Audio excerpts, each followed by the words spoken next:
తెలంగాణ ముఖ్యమంత్రి రేవంత్ రెడ్డి ఇవాళ కరీంనగర్ జిల్లాలో పర్యటించనున్నారు. కరీంనగర్ జిల్లాలోని చొప్పదండిలో జరిగే పలు అభివృద్ధి కార్యక్రమాలను ఆయన ప్రారంభోత్సవాలు చేయనున్నారు. మున్సిపల్ ఎన్నికల ప్రచారంలో భాగంగా రేవంత్ రెడ్డి జిల్లాల పర్యటన నేడు కూడా కొనసాగుతోంది. చొప్పదండిలో పలు అభివృద్ధి కార్యక్రమాలను ప్రారంభించిన అనంతరం ఆయన స్థానిక నేతలతో భేటీ కానున్నారు. ఇక మున్సిపల్ ఎన్నికల్లో అనుసరించాల్సిన వ్యూహాలను నేతలకు దిశానిర్దేశం చేస్తారు. మున్సిపల్ ఎన్నికల్లో ప్రచారం, ఎలక్షనీరింగ్ పై నేతలతో రేవంత్ రెడ్డి చర్చిస్తున్నట్టుగా తెలుస్తోంది. ప్రభుత్వం అమలు చేస్తున్న సంక్షేమ పథకాలను ప్రజలకు ఎలా తీసుకువెళ్లాలని దానిపై కూడా చర్చించనున్నారు. అనంతరం గుమలాపూర్లో జరిగే బహిరంగ సభలో సీఎం రేవంత్ రెడ్డి ప్రసంగించనున్నారు.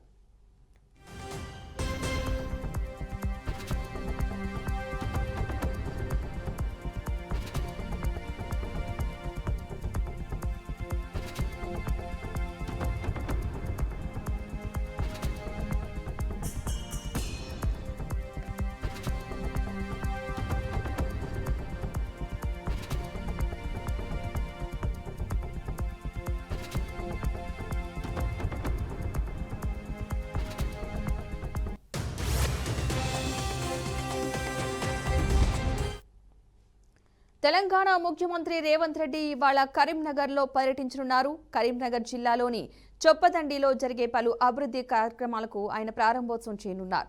మున్సిపల్ ఎన్నికల ప్రచారంలో భాగంగా రేవంత్ రెడ్డి జిల్లాల పర్యటన నేడు కూడా కొనసాగుతోంది.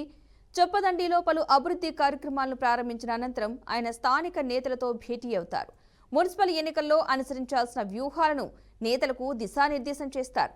ఎన్నికల్లో ప్రచారం, ఎలక్షనీరింగ్ పై నేతలతో అయితే రేవంత్ రెడ్డి చర్చిస్తారు. ప్రభుత్వం అమలు చేస్తున్న సంక్షేమ పథకాలను ప్రజలకు ఎలా చెప్పాలి అనే దానిపై కూడా చర్చించనున్నట్టుగా తెలుస్తోంది. ఇక అనంతరం గుమలాపూర్లో జరిగే బహిరంగ సభలో సీఎం రేవంత్ రెడ్డి ప్రసంగించనున్నారు.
బులెటిన్లో బ్రేకింగ్ అప్డేట్ చూస్తున్నాం. హైదరాబాద్ మియాపూర్లోని బీకే ఎన్క్లేవ్ లో సాఫ్ట్వేర్ ఇంజనీర్ ఆత్మహత్యకు పాల్పడ్డాడు.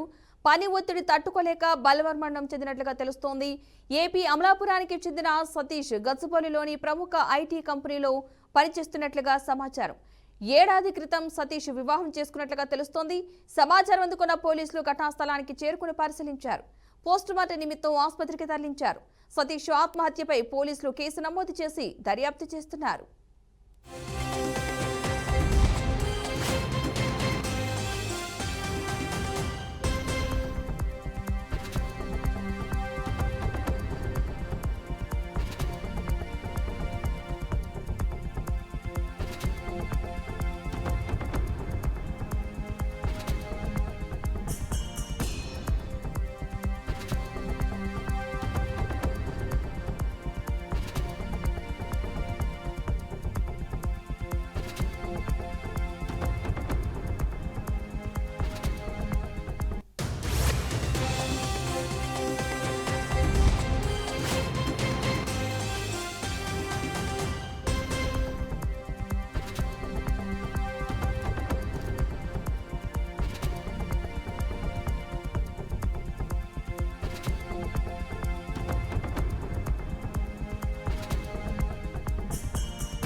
మద్యం కేసులో జోగి రమేష్ బెయిల్ రద్దు చేయాలన్న పోలీసుల పిటిషన్పై నేడు హైకోర్టులో విచారణ జరగనుంది. ఇటీవల జోగి రమేష్ కు మంజూరైన బెయిల్ను రద్దు చేయాలని కోరుతూ ప్రత్యేక దర్యాప్తు బృందం విజయవాడ ఎక్సైజ్ కోర్టులో పిటిషన్ దాఖలు చేసింది. జోగి రమేష్ బయట ఉంటే సాక్షులను ప్రభావితం చేస్తారని, సాక్ష్యాధారాలను తారుమారు చేసే ప్రమాదం ఉందని సిట్ తన పిటిషన్లో ఆరోపించింది. నకిలీ మద్యం తయారీ, విక్రయాల కేసుకు సంబంధించి జోగి రమేష్ తో పాటు ఆయన సోదరుడు జోగి రామును గతంలో పోలీసులు అరెస్ట్ చేశారు. ఈ కేసులో వారు 83 రోజుల పాటు రిమాండ్లో ఉన్నారు. ఇటీవలే అన్నమయ్య జిల్లా తంబలపల్లి కోర్టు వారికి షరతులతో కూడిన బెయిల్ మంజూరు చేయడంతో జైలు నుంచి విడుదలయ్యారు. అయితే జైలు నుంచి విడుదలైన తర్వాత జోగి రమేష్ ముఖ్యమంత్రి చంద్రబాబు, మంత్రి నారా లోకేష్ పై తీవ్ర స్థాయిలో విమర్శలు చేశారు. దీంతో ఆగ్రహానికి గురైన టీడీపీ కార్యకర్తలు ఇబ్రహీంపట్నంలోని ఆయన ఇంటిపై దాడి చేసి నిప్పుపెట్టారు. ఈ ఘటనపై సుమారు 40 మంది టీడీపీ నేతలపై కేసులు నమోదు కాగా రెచ్చగొట్టే వ్యాఖ్యలు చేశారన్న ఆరోపణలపై జోగి రమేష్ పైన పలుచోట్ల కేసులు నమోదయ్యాయి. ఈ రాజకీయ ఉద్రిక్తతల నేపథ్యంలో సిట్ జోగి రమేష్ బెయిల్ను రద్దు చేయాలని కోర్టును ఆశ్రయించింది.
అండర్-19 వన్డే ప్రపంచ కప్లో యువ భారత్ ఫైనల్కు దూసుకెళ్లింది. ఆఫ్ఘనిస్తాన్తో జరిగిన సెమీఫైనల్ 2లో టీమిండియా 7 వికెట్ల తేడాతో ఘన విజయం సాధించింది. ఆఫ్ఘాన్ నిర్దేశించిన 311 పరుగుల భారీ టార్గెట్ ని భారత్ 41.1 ఓవర్లలోనే ఛేదించింది. ఓపెనర్ అరోన్ జార్జీ సెంచరీతో చెలరేగాడు. మరో ఓపెనర్ వైభవ్ సూర్యవంశీ 33 బంతుల్లో 68 పరుగులతో మెరుపు ఇన్నింగ్స్ ఆడాడు. కెప్టెన్ ఆయుష్ మాత్రే 62, విహాన్ మల్హోత్రా 38 పరుగులతో రాణించారు. ఇక రేపు ఫైనల్లో ఇంగ్లాండ్తో భారత యువ ఆటగాళ్లు తలపడనున్నారు.